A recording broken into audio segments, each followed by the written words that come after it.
name is Eric Lati from KTN. I have my colleagues Francis Gashuri from Citizen. The conversation is also live on K24, and Alan Owino is here from K24. It's also live on KBC, represented by Nancy Okware, and it's also live on NTV. Melita Oletenges is here with us. This conversation is also being transmitted live on several radio stations across the country. Welcome for this conversation, and welcome Your Excellency Raila and Martha. Thank you. We'll have an interesting conversation, starting from what you've been having, around the country in terms of your campaigns. You've been busy up and down. Let me just give you a rundown of what we want to focus on this evening. We want to focus on several conversations. One of them is the cost of living. We'll talk about corruption and the fight against corruption. We'll also have a conversation about your promises, some of the campaign promises that you're making around the country: social protection, health, education. We'll also talk about unemployment and what you have programmed for the youth. And then we'll talk about the current campaign politics and how you are managing that. And then we will talk about integrity and accountability. Right? That is a good enough topic, Martha? Yes, it is. And we can also say that you've been saying that Raila ni mzalendo. And that this is the kind of campaign that you've been having, haro, going around the country and even meeting people who are making fun of you and engaging with them one-on-one. The haro is theirs, Uh-huh. but we use hello a lot when the crowd is making noise. Right. Yeah, but everybody is entitled to enjoy whichever, whether by mimicking, whether by their memes, you're entitled to enjoy. And then there are those who also mimic you, Baba. When you come onto the stage and the first thing he says, higher, higher, to get the crowd to attention. And you've stopped doing the kitendawili. Why? I've not really stopped doing the kitendawili. I just don't do it as often as I used to do. But sometimes I use it when I want to bring a point home. Then I use kitendawili. It's not that I don't use it because some people have accused me of bana kitendawili. That is not really the reason. Yeah. You just transitioned from now doing kitendawili to doing the dance. Yes. It's a new Raila. Exactly. Okay. Sometimes you metamorphose. Let's get into the conversation, Francis. Great. Thank you, Mr. Odinga, Madam Karua. The very fundamental question on many people's minds tonight is the cost of living. You're seeking votes from people who are barely surviving. The cost of living, cost of unga, cost of fuel, and all the other costs are rising fundamentally. And in the very short run, in the interim, because you have President Uhuru Kenyatta's here and the government's here, what in the interim would be your proposal to reduce the cost of living and make life easier for many Kenyans? That is in the short run. But in the long run, what would be your promises? What would be your plan in the event you're elected president in August? Well, because if you look at really the cost of it, I see some people who are really trying to divert attention of the public, playing populist politics with the cost of living. But the facts are that, one, I think you had like a crop failure.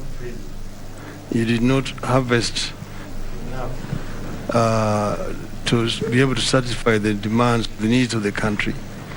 Secondly, there have been other events which have taken place in other parts of the world, which themselves are major contributory factors to the rise in cost of living, not only in Kenya, but around the world. Even, see, the USA is fighting it. European countries right now are having serious problems because of what is happening in Ukraine there. So there are factors beyond the actual control of the government. But you can actually make some adjustments when you, for example, cut down on certain expenditures and then focus on feeding the people, making it much more bearable for the local person in the country. And you're really talking about basically just essential commodities like the cost of unga, which everybody talks about, the price of sugar, or the price of cooking oil, and also petrol and so on. You can, by looking at the budget and making some adjustments in terms of expenditure, both recurrent and development, you can be able to make some adjustments. Okay. Mheshimiwa Madha, swali hilo gharama ya maisha. Bila shaka unatafuta kura ama mnatafuta kura na Mheshimiwa Odinga, na watu wanakuambia kuhusu njaa, wanakuambia kuhusu gharama ya maisha na wanahitaji suluhisho. Kuna suluhisho la muda huu kwa sasa, ili wakienda kupiga kura mwezi wa 8 angalau swala hilo liwe limeshughulikiwa japo kwa kiasi kidogo? Kwa sasa tuelewe, Azimio haiko kwa serikali. Jubilee ambayo iko kwa serikali ni chama moja baina ya vyama 26 za muungano wa Azimio. Lakini ni kweli iko uhusiano mzuri kati ya kinara wangu na rais aliyeko. Kwa hivyo wananchi waelewe, hatuwezi kama Azimio kuamua ni vipi. Lakini tukichukua mamlaka, na Mungu atusaidie na wananchi tuchukue, tumepeana ahadi ya kwamba kwa siku 100 za kwanza gharama ya maisha itateremshwa, na ziko njia kadhaa za kufanya hivyo, na kinara wangu ashaelezea. Na hii si mara ya kwanza gharama ya maisha imejaribiwa kuletwa chini na serikali. Wakati tulikuwa kwa serikali ya Rais Kibaki tukiwa na kinara wangu, serikali ilijaribu kuleta gharama ya maisha chini na kufanya kutafuta mbinu za kupatia wenye viwanda vya kusiaga unga mahindi kwa bei nafuu, ndivyo unga ishuke. Ziko njia kadhaa za kufanya hivyo, na tumepeana hiyo ahadi. Wa sasa ile tunaweza tu ni pengine kinara wangu kuongea na mwenzake, lakini mkumbuke hizi ni siku za mwisho na hatujui mipango ya ndani ya serikali. Mheshimiwa Odinga, umejaribu kumweleza rais moja kwa moja kuhusu swala hili unapoenda maeneo mbalimbali kutafuta kura, ukamwambia labda watu wanasema hivi kuhusu gharama ya maisha, watu wanasema hivi kuhusu bei ya vyakula, na labda kama ana suluhisho la muda kabla, iwapo utakuwa unachaguliwa kama rais, uchukue usukani ama mwingine yote ambaye atakuwa anachaguliwa kuwa rais? Sitaki kuongea kwa niaba ya serikali. Lakini mimi ningependa kusema ati ni kweli tumezungumzia mambo haya, na mimi najua labda hakuna changamoto zingine. Manake vile unavyojua, shida wako naye ni ya kwamba serikali haitembei pamoja. Iko nusu ya serikali ambayo inapinga yale ambayo serikali inajaribu kufanya. Wao wanacheza siasa na maisha ya Wakenya. Ati wao wanasema wao ndio wanasuluhu, wakipewa hatamu ya uongozi katika nchi hii watateremsha gharama ya maisha chini. Sasa unauliza, wewe uko katika cabinet, baraza ya mawaziri, na hiyo baraza ya mawaziri ndio inatoa uamuzi yale ambayo nitakanya ifanyike. Baba hayuko katika cabinet. Naweza tu kutoa ushauri kwa rais mwenyewe, lakini yeye mwenyewe na wenzake ndio wako katika serikali. Kwa hivyo sisi tumeweza kutoa pendekezo, lakini saa zingine wanapata ugumu hapa na pale ambao mimi mwenyewe siwezi kuyaingia. Lakini sisi tunaweza kuongea juu yale tutafanya, na mimi naweza kuhakikishia Wakenya ati ahadi ambayo tumetoa sio mzaha, ni ahadi ambayo tunajua ni deni kwa Wakenya. Manake sio mara ya kwanza sisi kuwa katika serikali. Tuliingia katika serikali wakati hali ya uchumi ilikuwa mbaya zaidi, na vile vile wakati ile yani mambo ya ufisadi ilikuwa juu zaidi. tupoingia huko tena tulikuwa tumeahidi wa Kenya tutaleta somo la bure ya primary shule, na tulipoingia na imna hii tukaanza kutekeleza somo la bure, na vile vile tukatafuta mbinu ya kuleta kazi kwa vijana ambaye ilisaidia vijana kupata pesa kidogo kwa mfukoni mwao, kama ile kazi mtaani ambayo sasa inaitwa, na hiyo ilikuwa nafanywa katika pembe zote za taifa, ikasaidia vijana kukuwa na pesa ambayo wanaweza kutumia kununua chakula, na vile vile tukaagiza mahindi kutoka ng'ambo, tukalipa sisi kama serikali, na tukalazimisha NCPB kuuza hizo mahindi kwa bei nafuu kwa mtambo za kusaga mahindi, ili bei ya unga irudi chini kwa wananchi, na ilifanyika mpaka hiyo iliendelea mpaka baadaye tulipokuwa na mavuno,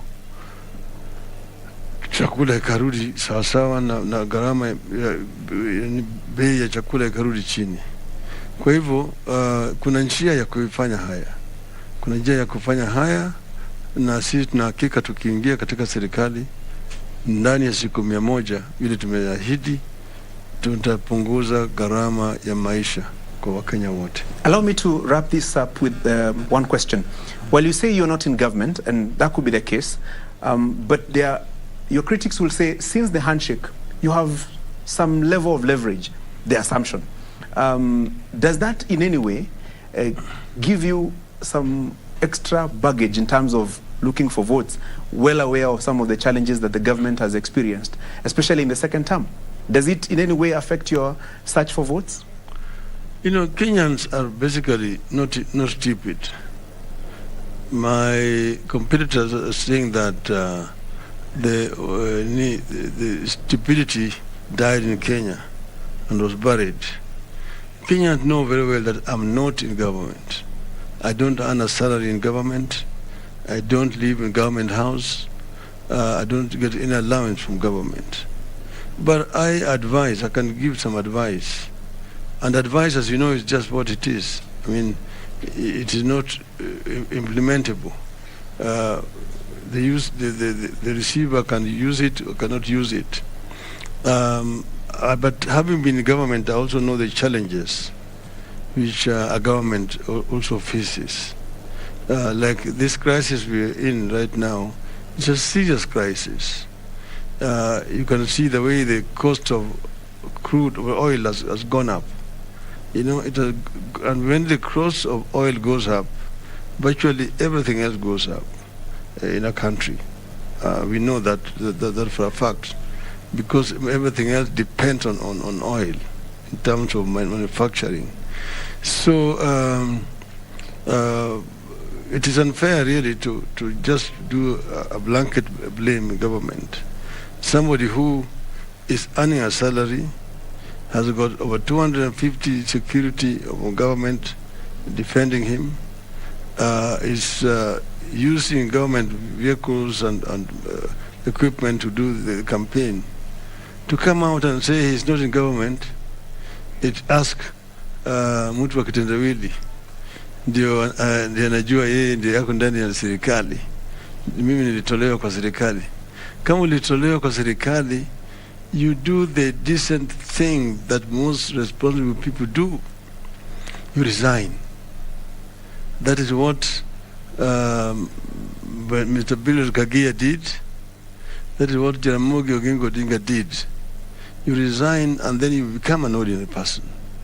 But you don't say you're out of government and you're blaming that same government, but you're earning the salary from the same government. If that is not hypocrisy, then I don't know what hypocrisy is.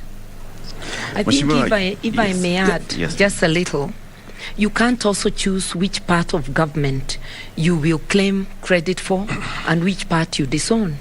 If somebody is standing in the podium and telling people that I've influenced this to happen in government, they must also take the blame for any shortcoming of government. And that's the way it is. We'll come back into the politics of the campaign and the back and forth and who bears what responsibility as we continue this conversation. There's something that you've touched on there, Mheshimiwa Raila, which is on social protection, protecting the vulnerable, and cash transfer program, like you implemented earlier. You have been promising 6,000 shillings in campaign rallies in the public. Now, there's a lot of misconception and misunderstanding of what this 6,000 shillings is all about. Who qualifies for 6,000 shillings? When do they start receiving 6,000 shillings? In fact, when you promote this interview this evening, somebody already sent us a message saying that we ask you for 2,000 shillings. Deposit. Alafu utakata ukiingia serikali. So who qualifies? What is this 6,000 shillings for? Who qualifies for it? Let me say this. First, there are the facts and there are also jokes about it. The fact is that we are talking about a social protection program, and it's not being introduced in this country, only in the world. It is something that exists in other countries in the world, like in the UK, most European countries, United States, it's in Brazil. On the continent, it is in Egypt. It is also in Namibia. In fact, we have a Kenyan who helped to design the Namibian program, who is the one who has actually worked with our experts here. And what we're talking about is a number of Kenyans who live below the poverty line. These figures are taken from the Bureau of Statistics, and they have already been profiled. About 2,000 families. When you talk about 2,000 families, you're talking a family, say 4 people per family. Then you're talking about 8 million people. And these are people you're giving money. The family, not individuals. Mm-hmm. And so if it's 6,000 per family for 2 million people, that's 12 million shillings. 12 billion shillings. 12 billion shillings. Is it per year, per month? Per month.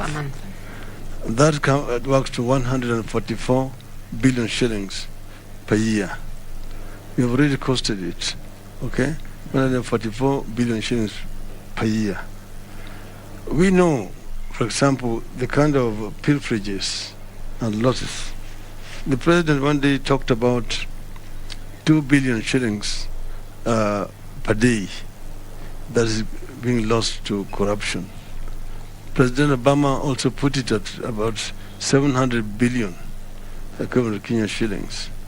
So that is roughly what it is. And I know you ask how, but most of that money is being lost through procurement, particularly through procurement and also through collections. Because the budget basically consists of income and expenditure, government. You are under collecting, and then you are overspending. That is what it is. If you say about 700 billion shillings is being lost to corruption, if you basically try to block this, you can have a saving, say, of 500 billion shillings. We are talking of only 144 billion shillings. See, but we have also been in the government before. When we went into the government, we found a treasury which is almost empty. The coffers are almost empty. The growth was also negative. The revenue collection was very low, generally. But then we immediately realized the cause of it. The revenue officers, basically, are the boys in town. They're the ones who are buying apartment blocks in town. They're the ones who are driving the latest model of cars. They're the ones who are constructing castles in the rural areas. They're the ones who are building high-rise buildings in village markets and so on. So if you do a lifestyle audit, you'll be able to just get rid of this. And what we did, We did exactly that. We suspended them, we did a lifestyle audit, and we actually sacked some, retained those who were not very tainted, transferred them. The other side is the expenditure side of the budget. You have these so-called, they call them procurement officers. They're all seconded into ministries from the treasury. They are the other group, like the revenue officers. Exactly the same thing. The procurement at that time was being done through these officers.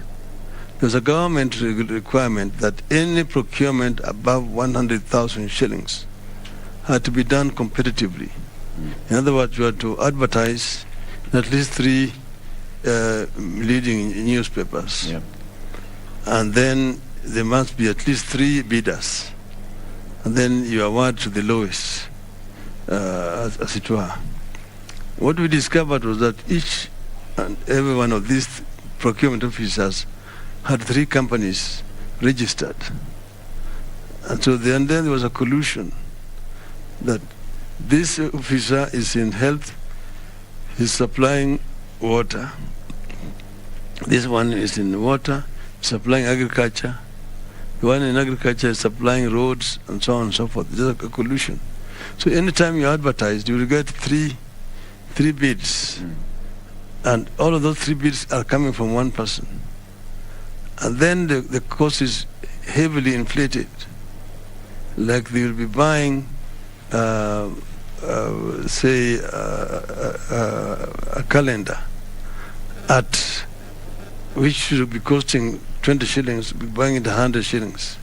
An item which is supposed to be costing 50 shillings is bought at 1,000 shillings. And then that amount of money is shared between these people. So you're that's how revenue is being lost. I'm just trying to elaborate to you how this 2 billion shillings get lost in the government. It is not a fictitious figure. It is something that is realistic. And if you pay proper attention, you can actually save that money and use that money for the kind of program that we're talking about. This is just one of them. So if we were to look at this 6,000 shillings, why 6,000? Why not 7? Why not 5? Why 6?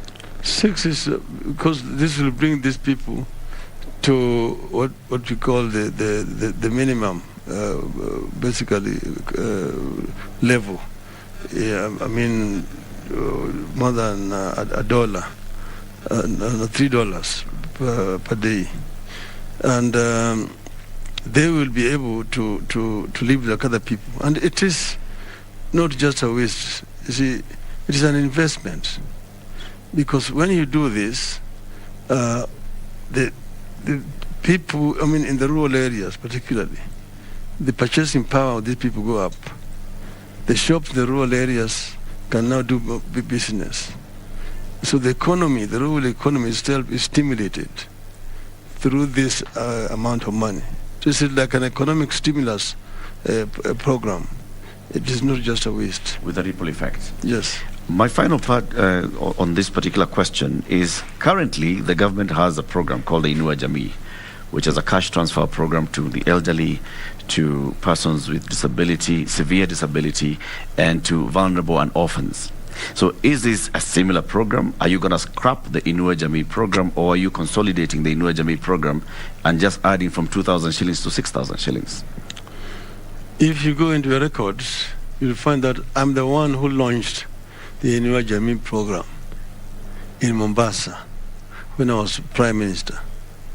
It was really our idea to help the elderly people and also the people with disabilities and so on. Those are people who are not able to really fend for themselves. And it was capped at 2,000 shillings. That is a separate program. These are the other group of people. Some of them, those other ones may also be included in this group. But that this is over and above the Inua Jamii program. This one here is targeting those specific families who have been profiled by the National Bureau of Statistics. Okay. Okay. Well, former Premier, it's a good thing you've spoken about corruption, and I believe Honorable Martha, you can just speak up after him because this is a docket that directly translates to you. Now, corruption is a big thing, as the One Kenya Coalition has spoken about, and I believe it formed the premise upon which you added that extra docket of the Justice and Legal Affairs to the Deputy President when you were mentioning your shadow cabinet. Now, this would necessarily mean that the Deputy President is overseeing policies and issues pertaining to the Justice and Legal Affairs, but many would argue that in the long run it would have a ripple effect in affecting the independence of institutions such as the Office of the Public Prosecutor. We have the DCI, we have the ACC. So how then would you ensure as the executive that you do not compromise on the independence of these institutions that should be so? God, she's going to talk to you about the details. Yeah. But let me just tell you that we have one government. And the government now consists of three arms. You've got the executive, you've got the judiciary, and you've got the legislature. All these three arms are interdependent. If one is not working properly, efficiently, it actually affects the other arm of the government. See, so it is necessary, therefore, for these three arms of government, in spite of the independence, to also see the interdependence of them, because they are all providing services. Yeah. The executive cannot perform its work if the judiciary is not working. You see, if the judiciary is not working, it actually affects the executive. See, when you are talking about the criminals, and if these criminals are arrested, and then they are taken to court, and then they are released, of course they become a drag on society. You've got, how many cases have we had? A criminal who was killed or who was threatened to kill. I think it just happened last week. Is taken to court, is being given bail, he comes out and goes and kills his mother. See, so something is wrong somewhere, which must be addressed. The same thing with the legislature. If Parliament is the one that passes the laws, the executive implements the laws which Parliament has passed. They use those laws to govern the country. Then the judiciary interprets the laws and to see that the laws are being implemented, they're not being violated. But if the legislature makes wrong laws, then the executive also work is affected. So there must always be a kind of cooperation. I think people are pushing this word so-called independence too far, as if they are in different countries. That you've got, like for example, independent, we've got these commissions that we set up in the Constitution, that each one of them is now dependent on its own. You cannot interfere with what they're doing. They are protected by the Constitution, even if they're not doing their work, or even they're doing it wrongly, that there's nothing you can do about it. I don't think that is what is intended in the Constitution. You see, there's independence and there's also interdependence, generally. So, like when you talk about the criminal justice system, you've got the investigative arms of government. Then you've got the procedural arm of government, the DPP. Then you've got the judiciary. You see? So sometimes you find the police themselves collude to shield criminals. But sometimes the police have done their work. The DCI has done its work and has gotten sufficient evidence. The DPP refuses or says this evidence is not sufficient. And it's discretionary to him. He refuses to prosecute. Or then it agrees to prosecute, takes to court, then the courts themselves are compromised. And you know that courts sometimes are compromised. So a court that is compromised, in my view, is worse than the criminals, because it protects the criminals. Okay? But then, this is a conversation I've had when I was a prime minister before, with the then Chief Justice, when we were having those problems. But that was, of course, the situation prior to the new constitution. Okay? So my view is that, yes, independence is there, but there's also interdependence of these arms of government, because ultimately you want the delivery of services to the people to be done efficiently. Okay. Well, Honorable Martha, I'm sure there's a lot of uncertainty to this role, because you'll be the deputy president, and there's also this additional role. And according to Article 147(4) of the Constitution, you cannot hold two offices. So maybe if you just respond to the same and clarify what this would mean as a member of the executive overseeing certain arms of the judicial aspect. I think that's a misconception. Okay.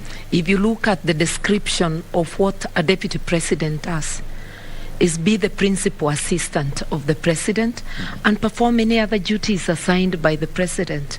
So any other duties is covered. You can hold a ministerial docket. And there's no difference when a deputy president holds a ministerial docket and when any other minister holds.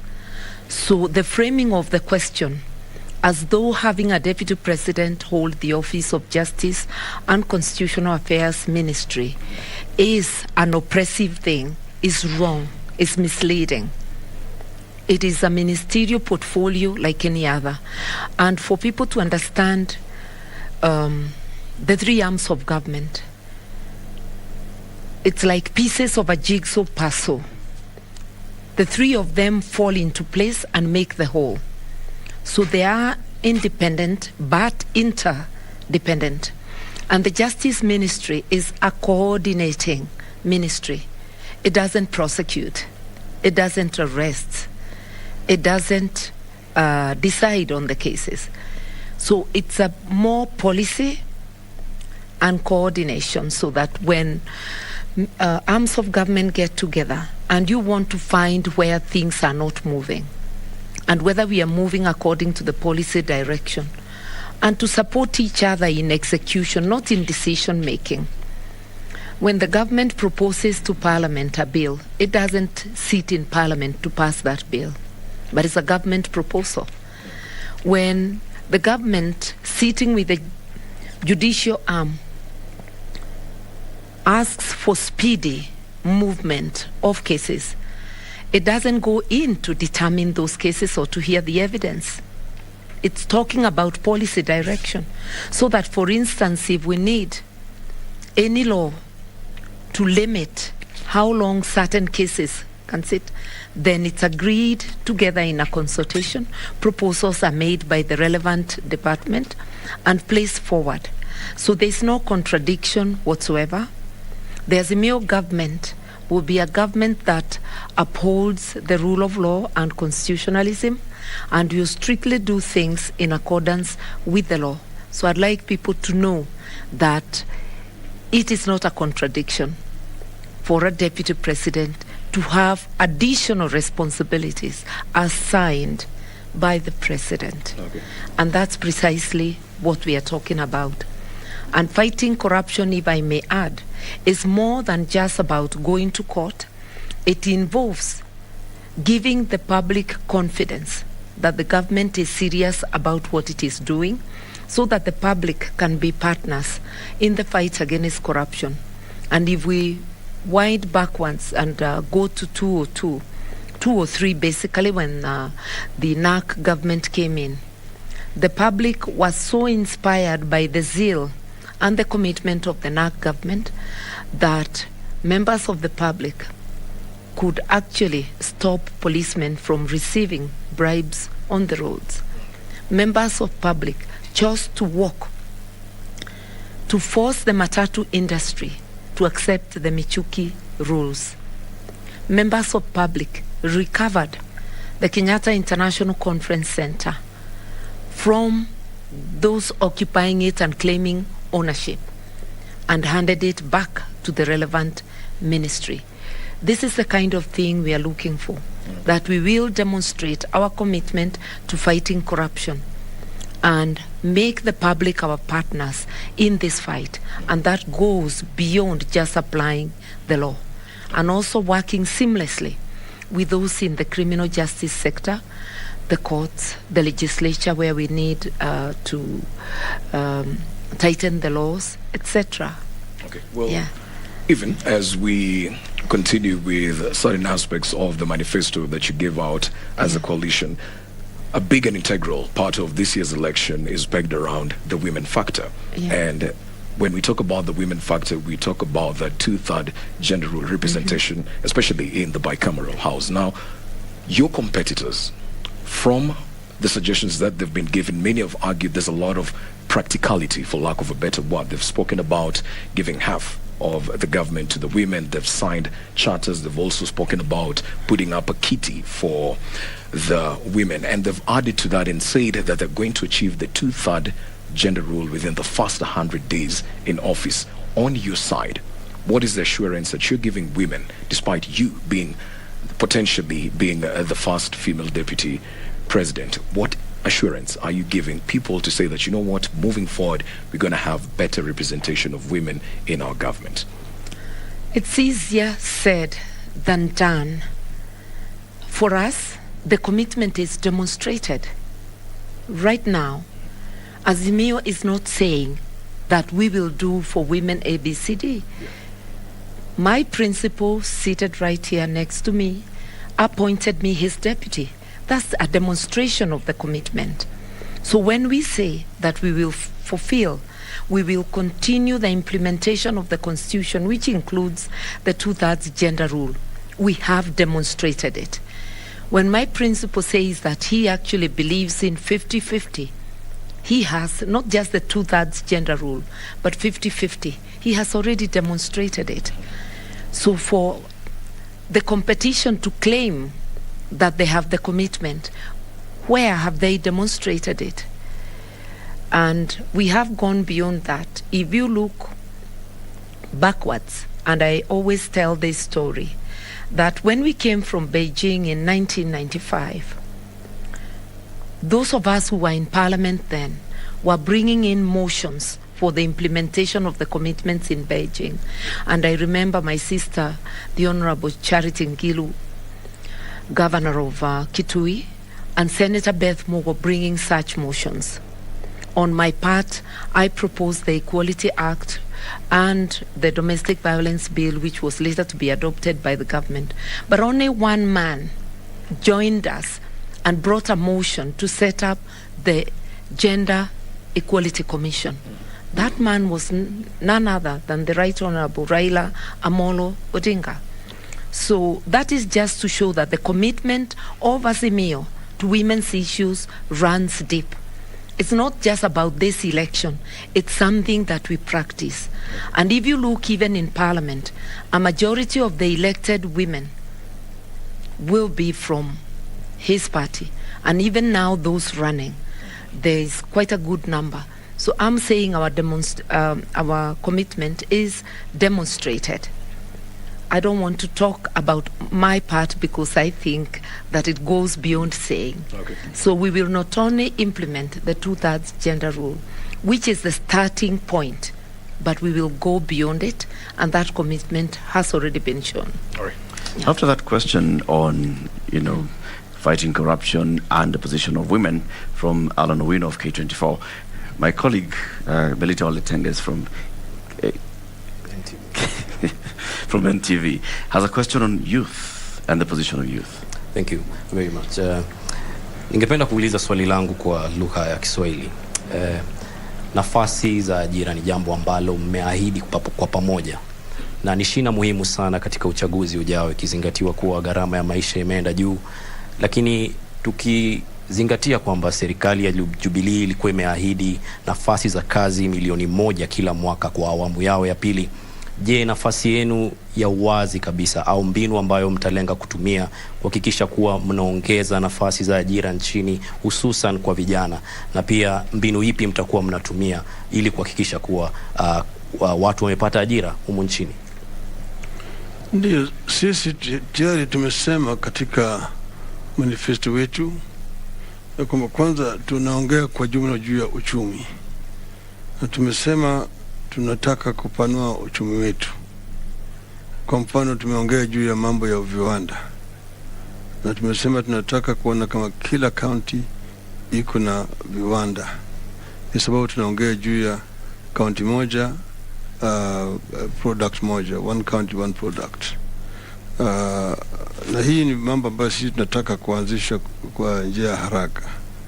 Maana yake tayari utafiti imefanyika, tunajua ni nini inapatikana katika eneo hii na eneo hii na kadhalika. Lakini haya yote sisi tunategemea Wakenya ndio tunategemea kabisa. Kwa upande mwingine kama serikali, tunajua wakati huu vijana wetu wengi sana wako na shida mingi zaidi, na tunataka kuanza kuleta ile ajira ambayo inaweza kuajiri vijana wengi zaidi. Kwa mfano kazi mtaani, tunasema tutarudisha kazi mtaani mara moja kama tunaanza yani tukuna kwa mambo short term, as immediate, mid term and long term. Vijana wetu wengi vile vile wana ujuzi, wamesoma. Kwa mfano kwa upande ya ICT wako na ujuzi wengi zaidi, na tuko na changamoto kwa sababu ya kutokuwa na ile connectivity ya kutosha, haswa katika eneo za mashambani huko. Tunataka kusambaza ICT ifike kwenye vijiji wetu, ili vijana wanaweza connect na wanaweza hata kupata ajira kwa kampuni ambazo ziko nje ya taifa letu, wanaweza kufanya kazi hizo huko. Vile vile tumesema tutaanza hazina mpya ya mkopo, pale ambapo vijana wanaweza kwenda kukopesha pesa ya kuanzisha biashara yao, na walipi riba yoyote mpaka baada ya miaka 7. Haya yote ni vitu ambayo tayari zimeangaliwa na wataalamu wetu, na najua inawezekana kufanyika. Tukileta mambo kama haya, vijana wengi kwanza wataweza kunufaika kwa hiyo mpango. Lakini muhimu zaidi ni mafunzo. Tunataka toa mafunzo kwa vijana wetu. Ndio sasa tunataka kupanua motivates ziwe katika kila sub-county, ambayo vijana wanaweza kwenda pale na kupata mafunzo ya aina tofauti, ili waweze kwenda kuanzisha biashara yao. Yani watu wengi katika taifa letu wanaangalia serikali. Wengi ukienda mahali wanasema kabila yetu au uko yetu hawajaajiriwa katika serikali. Hawajaajiriwa katika serikali kila mahali mikienda. Lakini serikali inaweza tu kuajiri watu kadhaa. Kwa mfano wakati huu ukichukua serikali ya kitaifa, yani wale ambao wanaitwa civil servants, na atuweke polisi ndani yake na jeshi na kadhalika, alafu weke hata wale ambao wameajiriwa katika macounties, idadi inakuja na kuwa 700,000 peke yake, 700,000.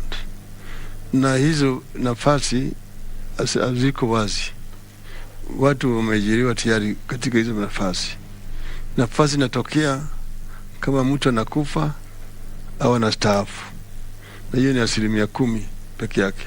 Kwa mfano inakuwa 70,000 kila mwaka ndio kunapatikana kama vacancies, lakini kila mwaka sisi kama taifa tunamwaga katika soko la kutafuta kazi watu karibu milioni 1, wale ambao wanawacha shule kwa darasa la 8, kwa darasa la 12, wengine wanatoka kwa ile vituo vingine na chuo kikuu, karibu watu milioni 1.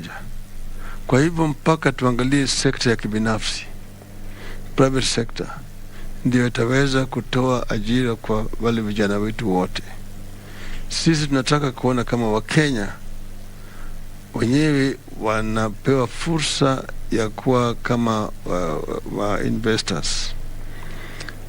Wakenya ambao wako hapa na wale ambao wako nje. Juzi sisi tumekuwa na conference na diaspora wa Kenya, tukiwahimiza ya kwamba tutafungua Kenya ili wao wanaweza kuleta pesa zao na kuinvest hapa Kenya. Kuna vile vile wageni, ile kitu inaitwa FDI, Foreign Direct Investments, kwa wanataka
Kwa MSMEs, yani jua kali, sisi tayari tumesema ati sio tu kuwatambua, lakini kuwasaidia wao ili waweze kupata mkopo kwa gharama ya chini.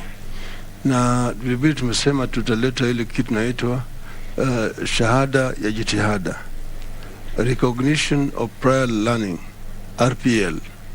Yani wengine wao hawakuenda kwa shule mpaka wakapata shahada ya shule, lakini wameenda wakajifundisha kazi na wana ujuzi zaidi. Mwingine anajua kuchoma vyuma, yani welder, mwingine ni mechanic, mwingine ni electrician, mwingine ni plumber, mwingine ni mason, mwingine ni carpenter, mwingine anajua kuezeka paa ya nyumba na vigae na kadhalika. Lakini sasa wakati huu hawezi kupata kandarasi ya serikali kwa sababu hawakuna ile certificate. Sisi tuwapatia hiyo certificate, ndio tunasema shahada ya jitihada, na wakiwa na hiyo wanaweza kupata kandarasi ya serikali bila kupitia kwa mabwanyenye ambayo wananyonyesha jasho lao. Nampisha mwanahabari mwenza Nancy Okware kutoka idhaa ya taifa KBC. Naam, shukrani. Bwana Raila, tukirejea kwako, ningependa kidogo tuzungumze kuhusiana na swala la afya. Manake tunafahamu ya kwamba uchumi wa taifa hauwezi ukaimarika bila afya bora. Na tumeshuhudia humu nchini wakati ambapo taifa na ulimwengu wanakumbana na janga la COVID-19, na kama Azimio la Umoja mmezungumza kuhusiana na baba care. Ikiwa mtazamaji anajiuliza pale nyumbani, hii baba care kwanza inahusu nini? Tofauti yake na UHC ni ipi? Na kama Azimio la Umoja mtatumia mbinu zipi kutafuta ama kupata zile fedha za kutekeleza? Ya sisi tumesema kwanza sisi tunataka kuboresha hali ya matibabu katika taifa letu kwa kupanua vituo vya matibabu na vile vile kuimarisha.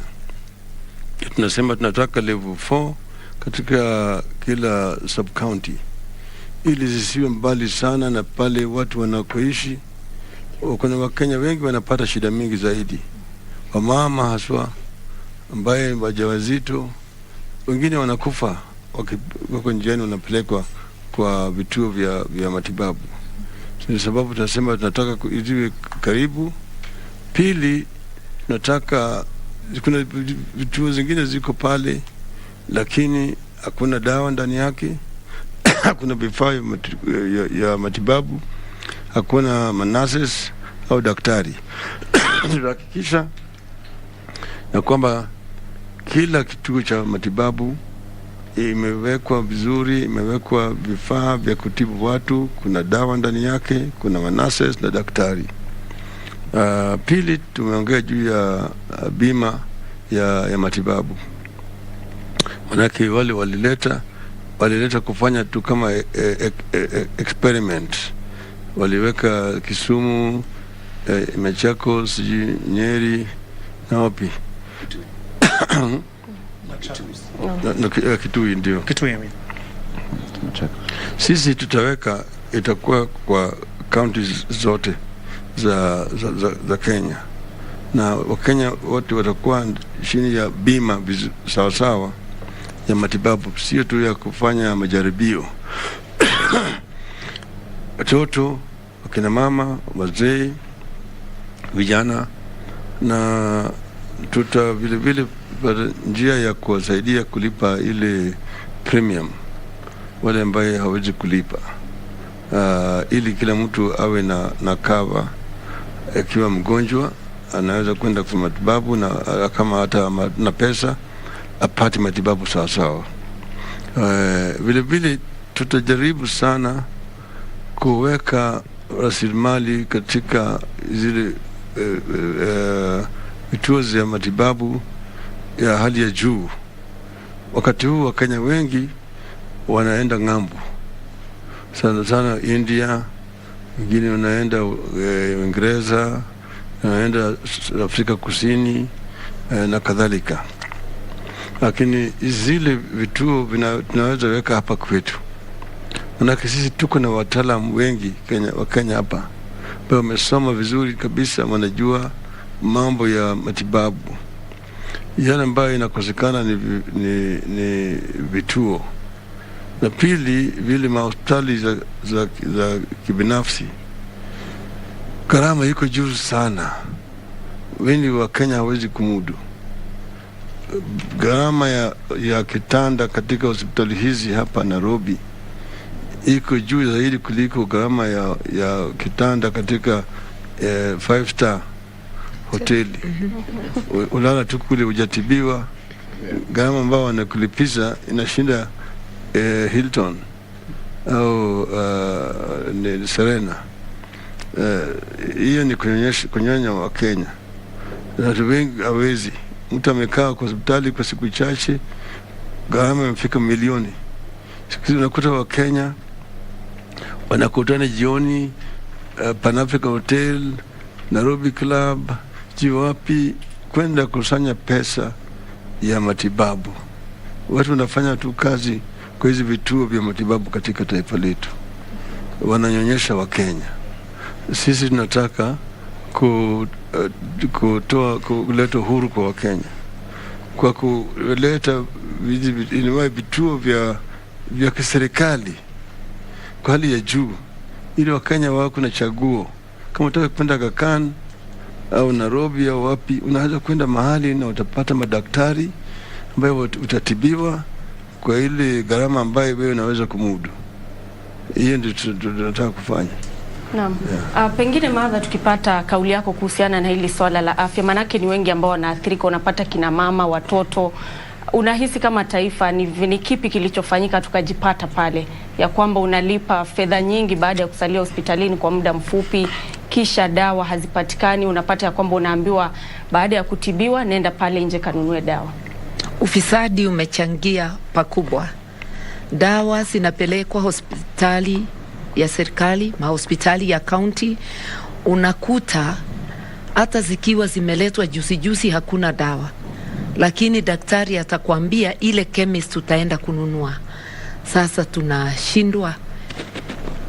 Anajuaje ile chemist iko na dawa? Na si daktari mmoja, kutakuwa na mtindo. Hiyo hospitali utakuwa unaelezewa ni wapi unaenda.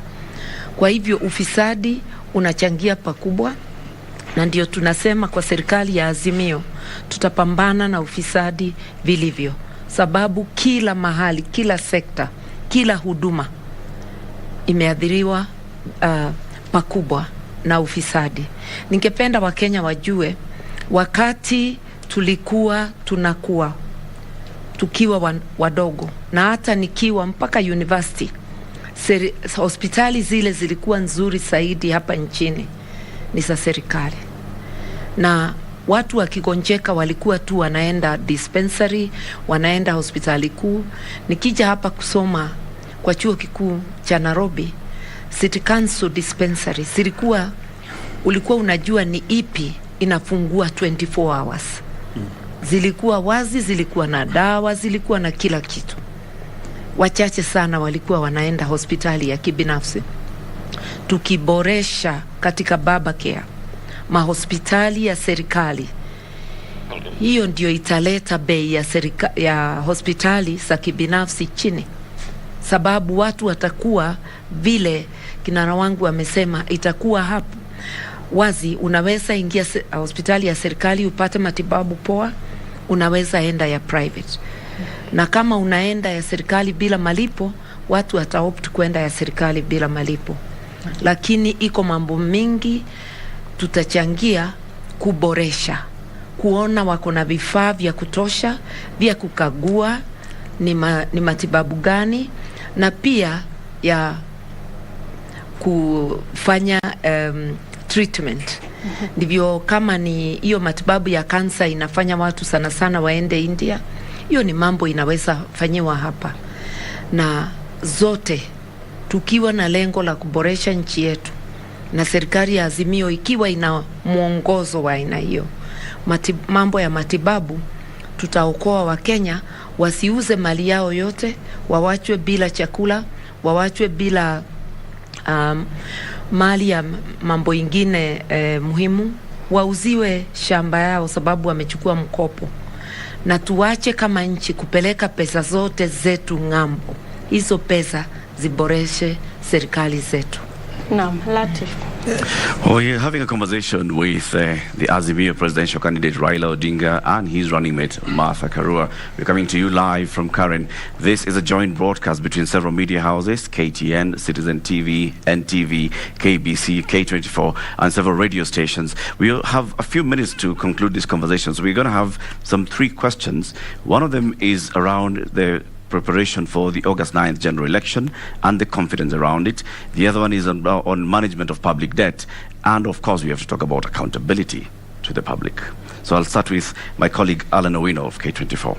Okay, well, when you look at the issues surrounding the preparations for elections, this is majorly handled by the commission, which is IBC. And if we remember back in 2017, former Prime Minister, you were in a very precarious situation, especially with your party, and that particular election was nullified. But fast forward to 2022, the very same referee who was actually reffing that particular match is still at the very helm of that particular commission going to conduct this year's election. So my question is, what have you done within the 5-year period to see to it that you have enough confidence for him to ref this very same match this year? Well, I have expressed sometimes my misgivings before, and I've said that I want to be convinced that preparations have been done that are above board to ensure a free and fair electoral process. I did, on the day we were presenting our papers to the commission, I present them with a letter with 10 questions which I wanted them to answer. They have partly answered those questions, but there are some other concerns which have not been satisfactorily dealt with. But I will say that this is premature today because we are having a meeting tomorrow with the IBC, and I will be raising some of these questions there tomorrow. And that's when I will be satisfied or dissatisfied, satisfied that they are really prepared and ready for an election which is free and fair or not. So I would actually withhold my further comment on this issue. Because I would like to make an addition without going into matters that will be discussed tomorrow. Yeah. And this is directly to fellow Kenyans, that we each have a responsibility to make the election free and fair and also credible. The polling clerk, the presiding officer, the returning officer, and everybody involved in the electoral process, including candidates, supporters, security agencies. We all have a role to play. If each one of us stood up for our country, Kenya, then we would not have complaints in elections. Chebukati and its team sitting at anniversary towers, if everybody else did their work, they would not, even if they wanted, be able to interfere or cause any malpractice. So this is a responsibility we must take jointly. And I want to say that I personally sought to prosecute privately 3 electoral officials arising from the malpractices in Kirinyaga in 2017. Yeah. Although the court did not allow the private prosecution, and one party official, if I may add, I had gone to court against 4. An appeal is pending. Whether I'll prosecute it or not is another issue. But this is to say to everybody, don't hide behind an institution when you do wrong, because it's like declaring war against Kenya. Kenyans can come for you. Our constitution does allow it. Yeah. So let us all do our best, even as we put Chebukati and his team to task tomorrow. Indeed. Is there a particular template, Honorable Odinga, that you have for what constitutes a credible election? Is there a template? What are your immediate concerns? I've seen issues raised on the complementary voter register at the polling stations. Are there what you would say irreducible minimums as you go to this election in terms of how IEBC manages it? Well, you know, there are a lot of factors that are contributory to a free and fair electoral process. The preparations towards it, first was recruitment of the staff who are going to conduct the elections themselves. Has it been done in a transparent manner, in a manner that does not favor anybody and so on? Secondly, the procurement of the equipment that are going to be used in the election process. Here you have got right now the electronic or the ICT equipment. How was it procured and how is it prepared and who was involved and how has it been tested that is going to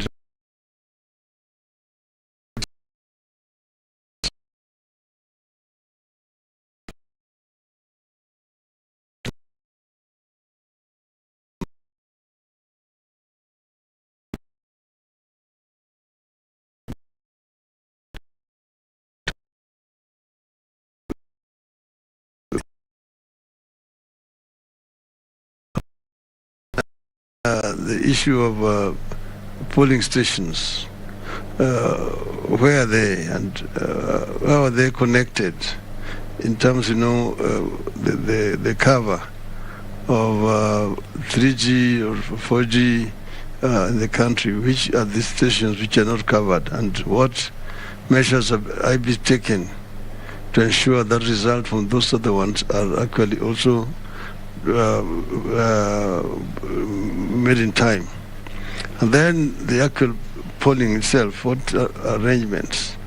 Like you've got that backup you're talking about, which has become contentious. That IBC is insisting that you don't need a manual register. And people are saying that there's no harm in having a manual register as a counter check.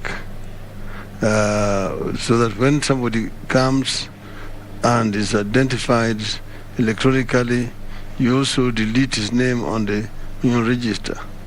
That gives you the number. Eventually you can, from what the numbers which you have crossed, know how many people have gone through that polling station. So that eventually, when wrong results come out, if 100 people voted, but then eventually 200 are announced, you can counter check from that register to confirm that indeed what has the number which has come out is the number which voted here. They're saying they don't want to see that. The harm that causes to them, nobody knows. That is their own issue. So basically the overall preparation of the election in that manner, and then the security, where, you know, who is going to provide security so that voters don't get harassed by some other goons, because other opponents can hire goons to block opponents from going to vote. Who are those who are going to be in charge of security neutral enough to ensure that everybody is facilitated to cast his or her vote without coercion or interference. Okay? Then counting and that on the polling day. Because what we have had is, not that we have not had agents in some areas. There are some areas where the agents are actually given two options: to agree to cooperate and take the money and disappear, or beaten up and thrown out so that you don't have an agent there. See? Where is the guarantee that this is not... Because the police are also complicit there. And that's why you usually have these complaints. And then you have, the electronic system, where, you are identified through your biometrics and the irises, and then you are allowed to go and vote. Eventually, the results are counted, recorded, and then the presiding officer is supposed to, once the agents have signed, press the button and transmit, and it goes through a server in the cloud. In that particular case in 2017, it was going through a server which was in Spain or in France. And then from there it was coming to the server at Bomas. But then there's a logarithm that they put in, which was capturing the result before they entered the server at Bomas. So we had situations where our agents in the stations are giving us different results from the results that are being announced. Then you had two parallel lines running like this: 54, 44. 54, 44. I lost with 44. 54. My governor in Nairobi, 54, 44. In Kajiado, 54, 44. In Garissa, 54, 44.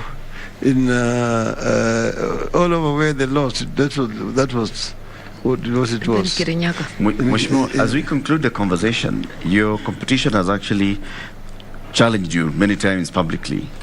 William Ruto saying, should he lose his election, he's prepared to concede defeat. Are you prepared to make the same commitment to the country? Definitely. Definitely. I'm the sportsman between me and him. And I know that siyokubali kushindwa, sio mshindani. So I would easily accept defeat and congratulate the winner. Definitely. Asante sana. Maybe as we depart, the Raila Karua ticket, how is it going so far? You've not always worked in the same team together. In 2007, you're in different teams. In fact, my Honorable Mother, you're on record saying at one point you didn't see anything ideological that you shared with the Honorable Raila. Is it now a union of convenience for this election? What does your ticket now bring to the fore? And tied to that, what are your chances? Have you figured out what are your chances for winning this election? I think I should go first. Yes, now please. That you mentioned me. Remember, we were competitors in 2013. And if you are competitors, you go for it and you go for your competition. That is the only time we strictly were not on the same side. We've come from the same background, from the trenches fighting for expanded democracy. That doesn't mean when you are on the same side, you must see everything 100% the same way. In 2005, we were on opposing sides of the constitutional, the banana orange. And 2007, we were again not together. But we came together in the National Accord, worked well. 2013, every person for themselves, and God for us all because we were both candidates. Shortly after that, 2014, we worked together. Now Kenya was friend of God. So we've worked together more than we've worked separately. We both come from a social justice background. We both root for social justice. In fact, the manifesto, because I found it in the making when I was named, I would have easily said it was made for NARC Kenya. We have more in common than separates us. And this is not just for convenience, it is for the sake of Kenya. We are in a very dangerous place where we can lose all that we have built. What we need in Kenya today is good leadership that can take the nation forward. I joined my principle to do just that, rescue our nation. I just want to compliment what you just said. Yes. But, you know, from the days of Ford, we were together. See, Mother only left Ford at the time of nominations because of male chauvinism, which we need in nominations when in our constituency. Details are record there. But then we came and teamed together in Parliament. She came through DP, which was in the opposition, together with Ford Asili and Ford Kenya. And we worked very closely together throughout that period. In 2002, we were together in NAC. We were together in NAC, and we campaigned together throughout that period of time. And then we went to government together, and we were ministers in the same government. We worked very closely in the cabinet. It was only the constitution bombers where we had differences. And then 2007. But then after that, we again worked in the same NAC government. So we have worked together more than we have worked apart. And as she says rightly, politics, sometimes you disagree in interpretation on issues. That does not make you enemies. So long as you have the same beliefs.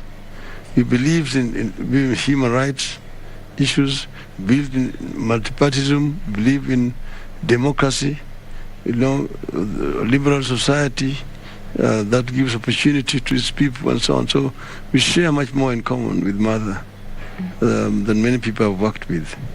Mara kwa mara umekanusha kwamba wewe si mradi wa Rais Uhuru Kenyatta. Pengine Rais Uhuru Kenyatta atakuwa na mchango upi ndani ya serikali yako?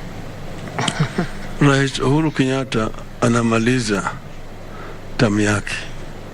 Yeye mwenyewe amesema anamaliza, anataka kwenda kupumzika. Na mimi tumeongea na yeye, nimesema yeye amechangia, amefanya kazi yake. Wamekuwa na changamoto kwa serikali yake, mnajua. Lakini nafikiri amejaribu vile angeweza kufanya. Manake vile waliingia katika serikali, katika hali walikuwa washtakiwa kule ICC. Hiyo ilikuwa ni changamoto kubwa sana. Lakini tofauti na hayo walijaribu. Tukaja sasa kwa ya pili, tumeketi na yeye mwenyewe alikiri ya kwamba kulikuwa na makosa hapa na pale, lakini tusahau yaliyopita, tufanye kazi pamoja. Na nafikiri yeye amejaribu, ingawaje yeye amekuwa ana pingamizi kubwa katika serikali yake. Manake vile navyojua ile serikali ilikuwa ni nusu mkati. Kama upande mmoja ndio anafanya kazi, mwingine hafanyi kazi, inakimbia tu kufanya kampeni na propaganda kwa miaka 4. Hiyo ni kubwa sana kwa serikali. Mimi najua tulikuwa na tofauti zetu, mimi na Kibaki, lakini tulikuwa tunajua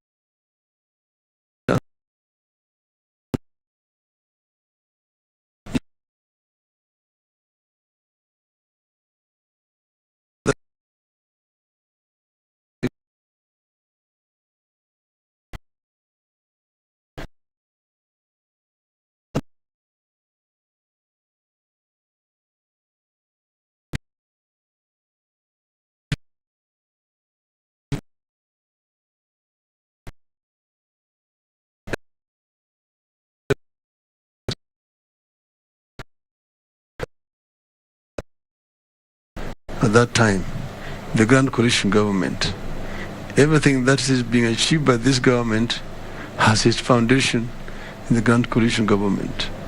We laid the foundation for infrastructural development, for agricultural development, for water around the country. Remember, we had even a ministry for northern Kenya for the first time. We did a lot of research work on how you can deal with ASAL, arid and semi-arid regions of our country. So we have been there before. We are not newcomers in the government.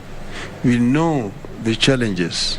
We know the problems we are going to. I know you're going to want to ask me about the debt issue.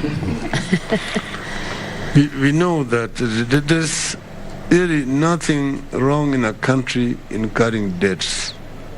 Most countries have got debts. Even the United States has got public debts. Japan has got a lot of public debts. Germany has got a lot of public debts. In fact, the total debt that the African countries have are less than the debt between just two countries in Europe, Belgium and the Netherlands.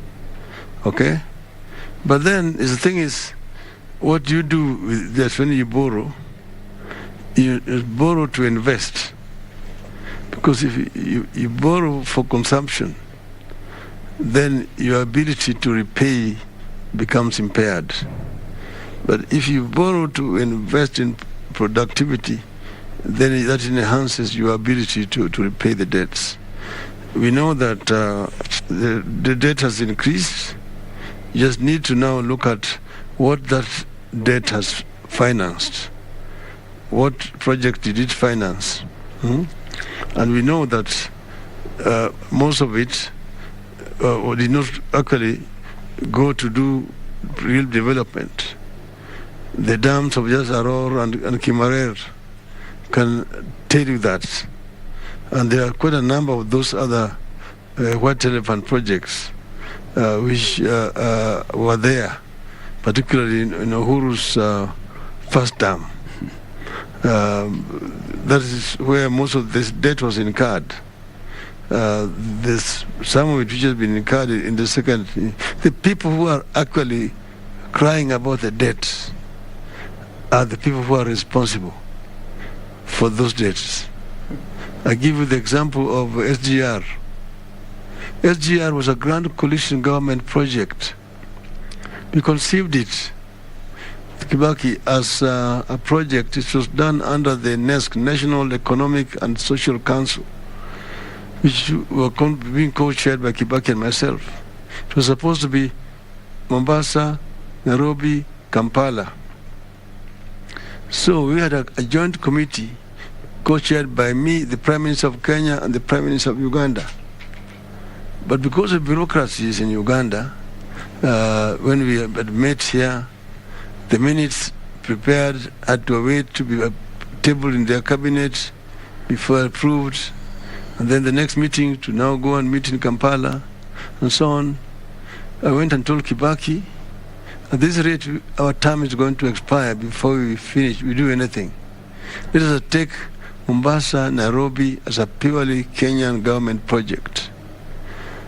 That is how we did it. We did that. And then we now appointed the consultants, and they did the feasibility study, the engineering design, tender documents, and we awarded the contract at $2.7 billion. When they came into government, they cancelled that contract and re-advertised, and then awarded it a few months later to the same contractor at 3.6 billion from 2.7. Then it went to 4.3, then 4.6, then I don't know 5 point what. So you asked me about the debts. This is how the debt is accumulated. Okay? And that was the first term that those Tanga people are saying nothing happened. Most of these debts were incurred at that time. Now, what we are going to do, because we have dealt with these issues before, we will look at particularly, there are some commercial debts. What is really killing are the commercial debts with short-term period of repayment, high interest rates. Those are the ones that you really need to renegotiate and get maybe a refunding, or so that you can extend it to a long-term debt with a lower repayment rate, and also reduce the rate of interest. There are several ways of dealing with this issue, so that you don't want to get into government and just work to pay the debts and do nothing. Okay? We have analyzed the debt that we owe as a country. We know that it can be managed. We know what we intend to do with it, so that we don't just go to government and nothing is happening. We will find a way of dealing with it. If elected president in August and deputy president in August, you will be the second implementers of the presidential system of administration, presidential system of government. Maybe in a minute or two, each one for you, Mheshimiwa Raila and Mheshimiwa Martha, what is that one thing that you will avoid from the Uhuru Ruto administration? The unseemly disagreement, taking it to the public. People may differ on how to go about things. That's supposed to be settled in the boardroom.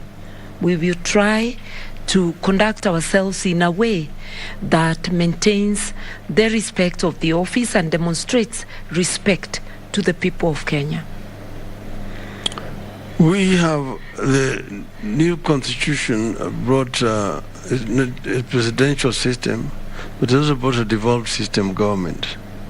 Devolution actually ought to make service delivery more efficient.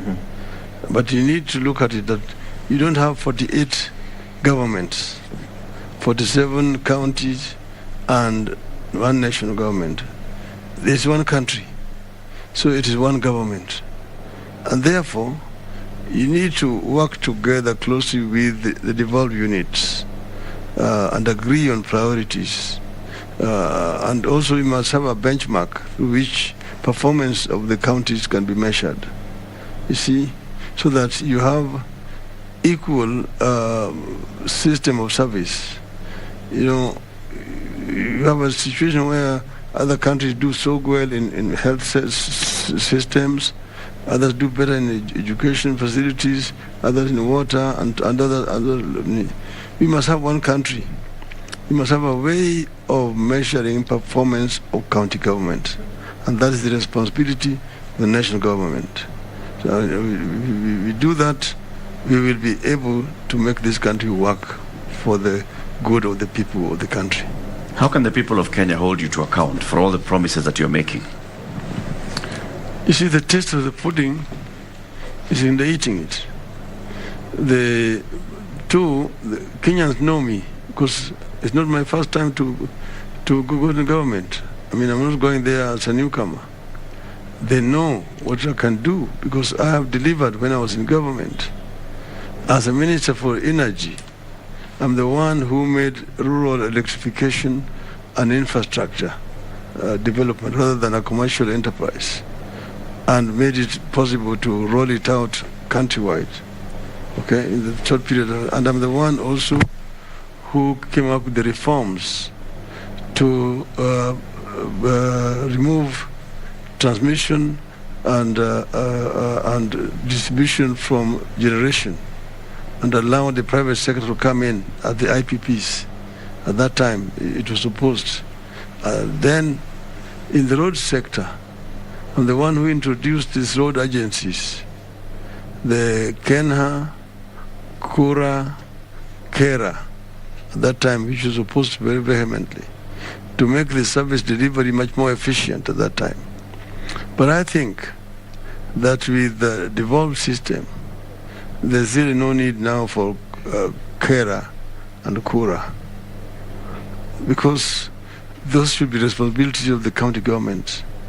You see, why should we have roads in Mombasa which are not the responsibility of the county government of Mombasa, that are being run from Nairobi, or in Kisumu, or in Nakuru, and so on, or even rural roads in the counties. Those should be responsibility of the county government. If you do that and release resources to go down there, 35% of resources is very easily done. Even the health sector system, release the money to go down because health is a devolved system. Agriculture, the same. So you're having a problem here about, you're sticking to about 15%. To actually release 35% is so easy. Just release the responsibilities with the resources. And now to follow resources. And supervise the county government from Nairobi. Then services will be delivered properly. Asante sana. Right Honorable Prime Minister Raila Odinga and Martha Karua, asante sana for taking this conversation with us this evening. This has been a joint conversation between several media houses, KTN, Citizen, K24, KBC, and NTV, and several radio stations this evening. We want to thank my colleagues here who've been with us this evening. Alan Owino from K24, Nancy Okware from KBC, my colleague Melita Tenges from NTV, my colleague Francis Gashuri from Citizen, and my name is Eric Lati from KTN. We thank you very much for watching this broadcast, and of course if you've got any questions, just follow us on all our social media houses from the various stations, and then we'll also be forwarding them to Right Honorable Prime Minister Raila Odinga and his running mate Martha Karua. The upcoming debate, presidential debate? Yeah. As you know very well, the Media Council of Kenya, the Media Owners Association, and the Kenya Editors Guild have been working on a presidential debate, and the dates are soon going to be released. The debates will be taking place in July. The question is, the one for the Deputy President, will you attend? Would love it. You will be ready? I've said I would love it. Honorable Raila. I agreed, but as you know that other people refused, rejected, objected. I have participated before, as you know. The other time I debated alone. So it will depend on the availability and preparations. Okay? But the commitment from you is you're ready and willing to attend the debates. Always ready. Keep it here for that. We'll tell you the dates for those debates. And of course, you've heard the Azimio candidate and running mate are ready for the debates. Asante sana. Good evening. Good evening. Thank you.